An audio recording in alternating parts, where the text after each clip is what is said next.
What is it really like being a foreigner in another country? For me, I'll be sharing my experience as a foreigner in South Africa. And I'm going to be talking about the culture shocks, battling stereotypes and adapting to a whole new country. So stick with me to the end of the video as I explain the good, the bad, and everything in between.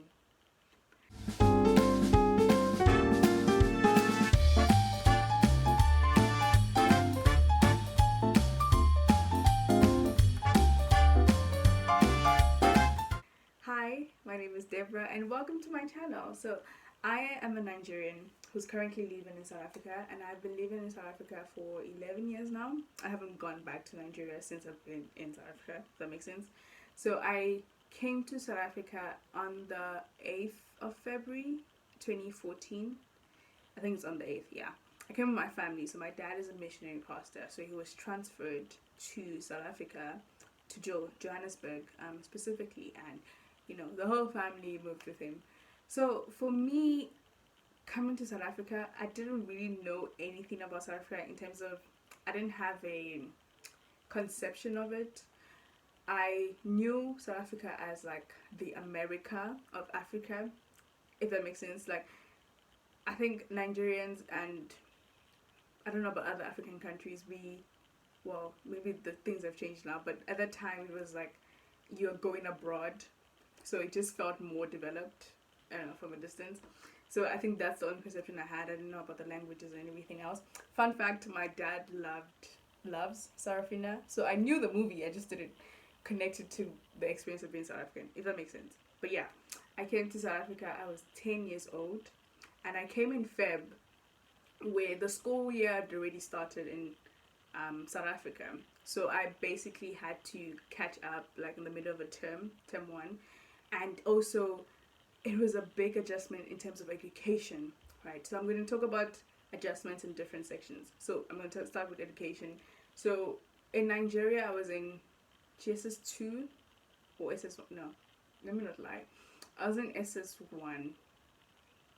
Yeah, I'll confirm. I'll write on the caption if that's not true. But I think I was in SS1 and I was 10 years old.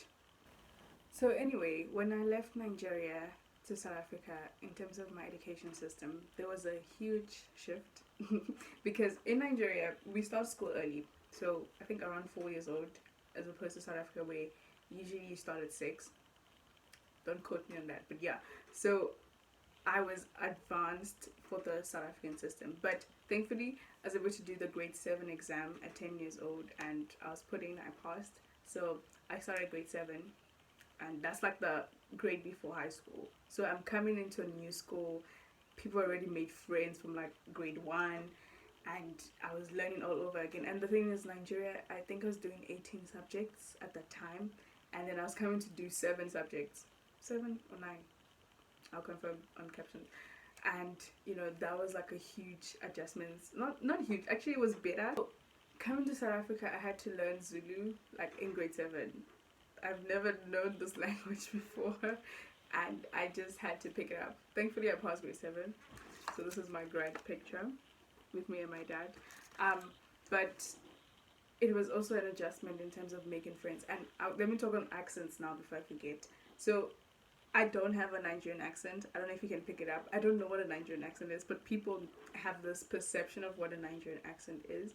And I don't think it was intentional for me to change my accent. I think it was a subconscious thing because I was bullied for the accent. It was not outright like hateful bully or anything like that. It was more, oh no, we can't hear you. Come again. What did you say? Like there are ways that Nigerians speak, or maybe Yoruba people speak, like the H factor, hair, like it's very hard. Not very hard. I think it's English. We're all speaking English, but I think it is an adjustment when someone is not used to hearing words said a specific way. So I was not ready to deal with all of that drama. So I was just like, let me just camouflage. And I think because I was only 10 and coming to a new country, I was still being formed, if that makes sense. So my accent now is almost a mix. Sometimes the Nigerian comes out. If I'm speaking to a Nigerian person, for example, or if I'm stressed or whatever the case might be. This is not a South African accent either.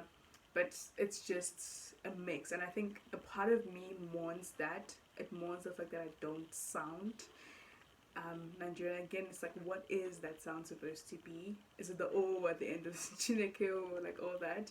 Um, but I do sort of wish that I'd held on to it, but at the same time, I recognize that, you know, I am not the same person. I'm not just a Nigerian anymore, if that makes sense. Like, I'm a mix of cultures now, and I'll get into that.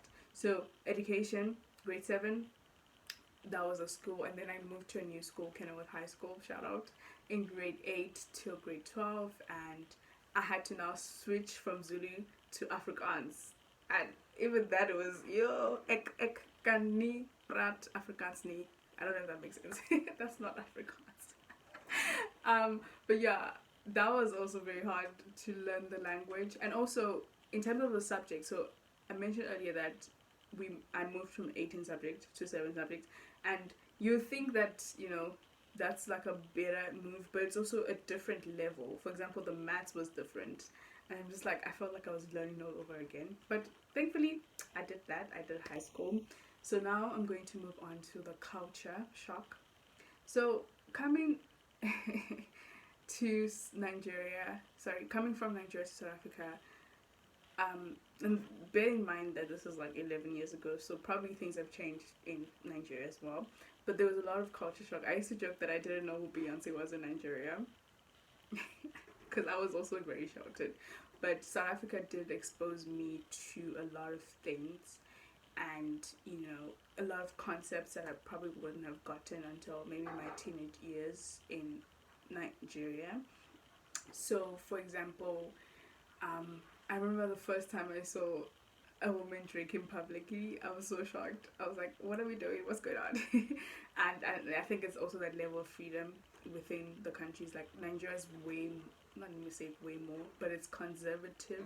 It's way more conservative than South Africa. So, for example, I'll give the issue of greeting.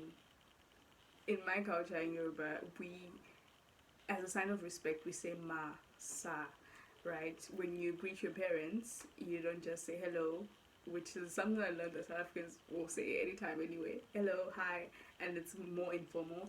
But with a Nigerian, you can't meet an older Nigerian person and just say hello. Like, that is a sign of disrespect, you know, and I had to unlearn that with South Africans. Just be like, oh, they're fine with being called their names, some of them, and not just auntie, uncle. Like, they see it as being, South Africans sometimes see it as being perceived as older. So I had to navigate that, because I remember one uncle from Nigeria came to South Africa, and I think it was like a year into being in South Africa, and he came to the church, and I just passed by and I said hello and I went on with my business, and he called me back. It was like, who are you saying hello to? It's like, you can't just say hello. And I was like, oh, I'm sorry, what? Like, because I already conditioned my mind to just say hello to adults and move on. And he was like, no, come back. He's like, kneel down and say good evening, sir. And I had to. So it's navigating the cultures of like, oh, okay, with my Nigerian people, I have to be more respectful in terms of language, and with South Africans, it's like I can call my professor by their name. One professor that she was like, you can just call me by my name. I was like, oh, okay, bet. So it's navigating both worlds, like knowing when I'm with Nigerian, I speak a certain way, I bow like a kneel a little bit more, and then with South Africans, I'm like, how are you? Hi. So I love both sides, and yeah. So let me speak a bit more on the language and the culture. South Africa has 11 official languages. Nigeria has more languages, but they're not official. English is like the official of Nigeria. So South Africa is like a melting pot, a rainbow country, as they say. And it really was a thing, because even there's this what's the word? There's this automatic expectation that you would speak a certain language. So, for example, you go into a taxi, it's automatically expected that you speak Zulu, at the very least, at least in Joburg, or Xhosa, or Pedi, or whatever the case might be.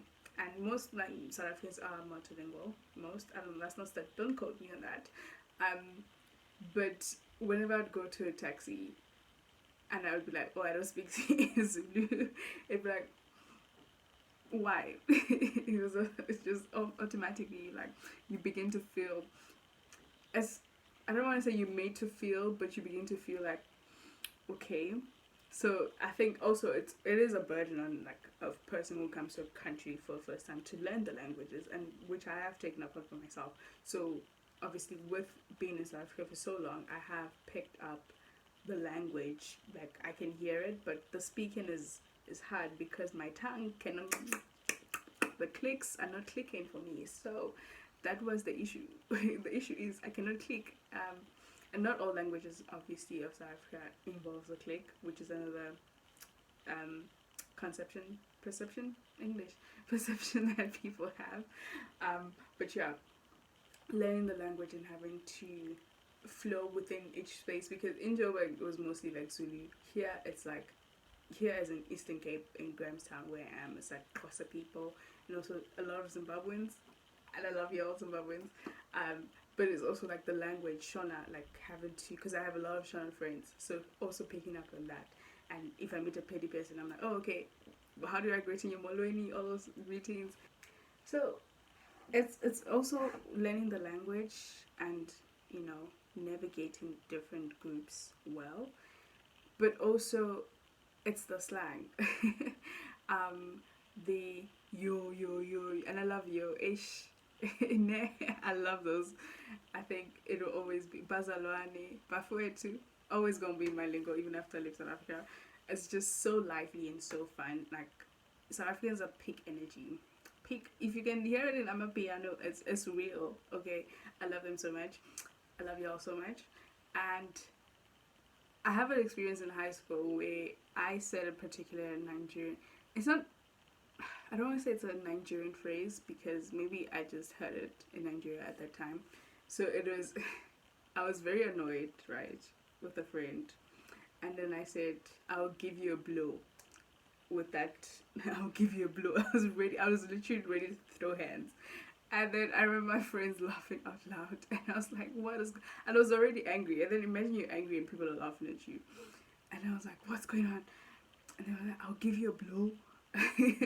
And it was a whole thing because that's one of the things that just pop out, like Nigerian phrases that just pop out. I can't think of any right now, but that's the thing. They pop out at the most random times, and because again, it's like it's a different culture, it's a different way of living.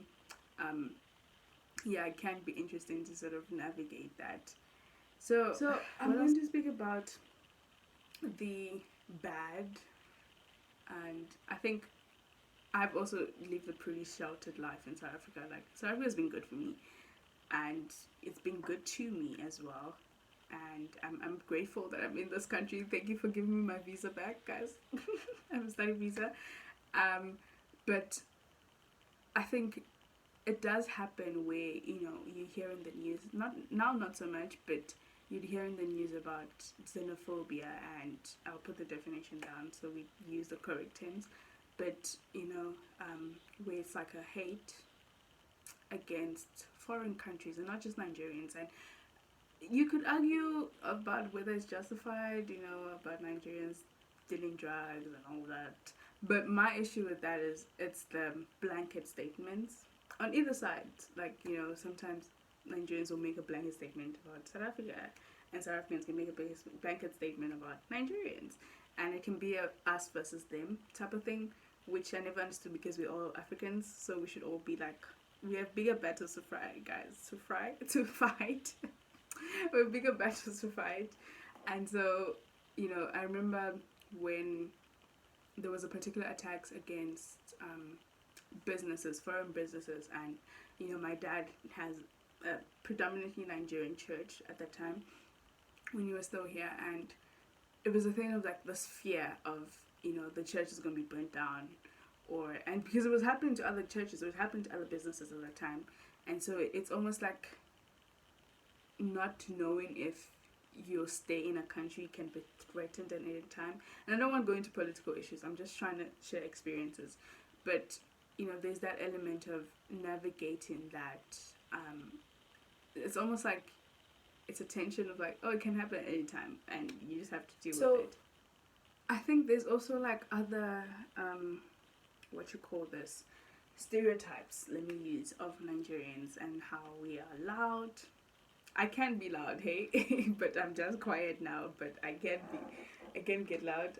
We're loud. We are proud. You know, we are 419s, Nigerian Koreans. Um, we take over a space. There's certain places in South Africa that have truly become a mini Nigeria because it's just a cluster of us there. Also arrogance and aggressive and all this like other things. And so it's also, as a person who comes to South Africa, you have to be aware of this perception. And I think stereotypes are born sometimes from a place of truth. English. You see, the Nigerian in me is a place of truth, and you have to sort of always push back against it. So you have to be the Nigerian that lives up to a good standard, right? You have to be the Nigerian that, or the foreigner, even for my Zimbabweans, like, you have to be the person that proves them wrong in a way. Like, you always constantly like, no guys, I just want to pass and study and you know, and make life, you know, in a new country and all of that. So it is always like a trying to prove the stereotypes wrong in a way, and it can sort of make a person, I don't want to say hide or shrink, but you sort of having to put your best foot forward. And that's not a bad skill per se, but it can be exhausting not knowing which version of yourself to bring out. So, for example, when I'm with my Nigerian selves, like I said earlier, like, okay, what type of person am I bringing? When I'm with my South African people, what type of person am I bringing? When I'm with Shona people, what type of person am I bringing? Like, it's navigating that, but it's also very fun to do, and it's not a bad thing per se, but it is a thing that happens, you know, in my mind at least. Also, remember how I said I didn't know who Beyonce was before coming to South Africa? I also didn't know this thing of race was also something I had to learn and coming to South Africa, because I think South Africa has a very unique history as compared to Nigeria, because we're both colonized. Nigeria is colonized by the British, but Nigeria has more tribalistic issues because we're so many tribes in Nigeria, and South Africa has more of a racial history. So in coming to South Africa, I didn't know what a white person meant. Like, obviously in movies I saw, but I didn't have like a conception of like, oh, this is a white person, this is a black person, this is all this other races. It was only coming to South Africa and learning what that was. So that was interesting. I never saw myself as a black person until I came to South Africa, because I was a Yoruba person, yeah, because of the tribal stuff. But like, it's interesting coming to a new space and having to learn that, oh, I'm not just a foreigner, but in some spaces I'm also black. And what does that look like? And I'm not saying that it's the same as apartheid back then. Like, so much has changed, yes, but there are some spaces where you can feel that you are black, you know. But it's also like navigating those and opportunities and moving on to opportunities. That's something also that has been very interesting to navigate, and I don't want to complain. Like, I'm glad to be here, but there is this thing of, is what is there for me in this country, if that makes sense. Like, for example, I'm doing pharmacy. I'm doing my master's now, and you know, there's in the faculty of pharmacy booklet, it wrote, I remember reading that, like, if you're a foreign student learning in South Africa, so not Nigerian, if you're a foreign student learning, you know, you can learn and get the degree, yes, but there's no guarantee of a job and there's no guarantee of internship, because pharmacy is no longer a critical skill. So there's also that a viewpoint now. It's like, oh, okay, what's next for me? You know, I have this opportunity, this great opportunity to get in the degree, but it's like, a job, come serve. Like, there's so many foreigners, even with my Zimbabwean people. I'm only using Zimbabwe because those are the people that are in Grahamstown. Foreign nationalities, the other nationalities, but I'm talking about proximity to me as well. And you know, we've talked about this, how it's like, yeah, we have a degree, but there's no guarantee of a job. And I'm not even complaining, because there are no jobs for also South Africans, but it's also like navigating that. And it's like, okay, what's next? Do I go back home to Nigeria? You know, do I leave to another country? How hard is that? How easy is that?